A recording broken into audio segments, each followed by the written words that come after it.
10 మందికి అన్నం పెట్టేవాడు, 10 మందికి సహాయం చేసేవాడు, 10 గుళ్ళకి 10 గోపురాలకి డొనేట్ చేసే వ్యక్తి ఇప్పుడు కూడా హ్యాపీగా ఉండాలని ఆ భగవంతుని కోరుకోవాలి. ఎందుకంటే తన ఎంత ఎదుగుదలతో ముందుకు సాగితే ఆయన అంతమందికి సహాయం చేస్తాడు. అంటే ఎదుటి మనిషి ఎప్పుడు కూడా హ్యాపీగా ఉండాలి, ఎదుటి మనిషి ఎప్పుడు కూడా ఎదుగుదలతో ఉండాలి.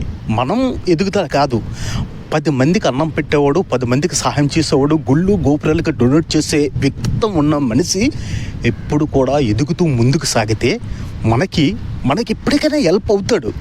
కానీ ఆయన నాశనం కావాలని, ఆయన ఎదుగుదలని చూసి ఓర్వలేక చాలామంది ఇప్పుడు ప్రజెంట్ చాలామంది ఓర్వలేని తనంతో ఉంటారు. అలాంటి క్యారెక్టర్ పక్కన పెట్టండి బ్రదర్. అంటే ఒక మనిషి ఇంకొక మనిషి సాయం చేస్తున్నాడంటే ఆయన వ్యక్తిత్వానికి మనం సలాం చేస్తూ ఆయన ఎదుగుదల కోసం ముందుకు సాగాలని ఆ భగవంతుడిని కోరుతాం. చాలామంది అంటే ఎంగిలి చేత్తో కాకిని కూడా రొప్పని వ్యక్తులు ఉన్నారు. అలాంటి వ్యక్తులు ఏంటంటే పక్కవాడు ఎదుగుదలని భరించలేడు. బ్రదర్, ఆయన ఇంట్లో ఇన్వర్టర్ ఉందనుకో, మన ఇంట్లో కరెంటు పోయిందనుకో, ఆ వెలుతురిని మనము ఆస్వాదించగలం. అంటే ఆయన బాగుంటే కదా తన వెలుతురు అనేది మనకి ఇస్తాడు.